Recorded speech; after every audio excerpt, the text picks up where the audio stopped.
Yes watu wangu. Ni senior chairman amerudi tena siku ya leo. Siku hii ya leo nataka nizungumze kuhusu wana bodaboda. Wale tunafanya kazi, labda unapata kazi ya kwenda town.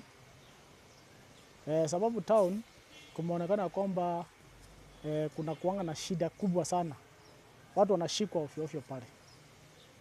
Na wacha niwaambie kwamba unapokuwa unabeba kwenda town, sheria ni moja tu, usikanyage pavement, wala usipite wrong side.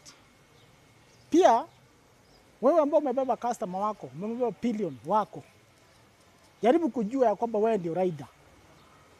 Pillion ni customer ambao ako pale nyuma, asianze kukudirect.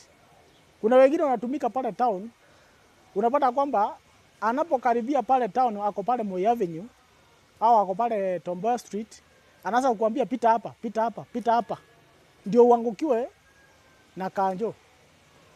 Na unaposhikwa anakuacha hapo, anaenda, unabaki kwa shida.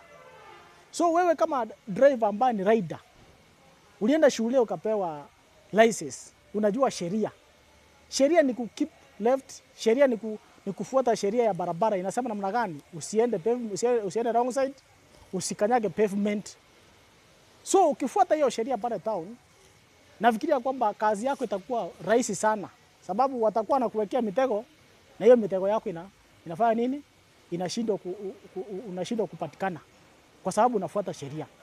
Kama ni kwa mataa, simama pale town kwa mataa, ngoja gari zikifunguliwa pia fuata nyuma. Kitu kingine pale town, kuna njia zingine zinakuanga wrong side. Hiyo ni kitu unafaa kujua sana. Kama unataka kufanya kazi vizuri pale town, unataka kudrop customer pale town, jaribu sana kujifunza zile barabara ziko pale. Kuna barabara ziko pale zinaenda wrong. Unapoenda unajipata kwamba uko wrong side na hujui.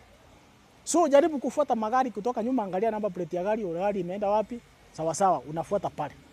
Sababu sisi wengine unafuatanga pin, na hizi pin huwa saa zingine zinatupotezanga.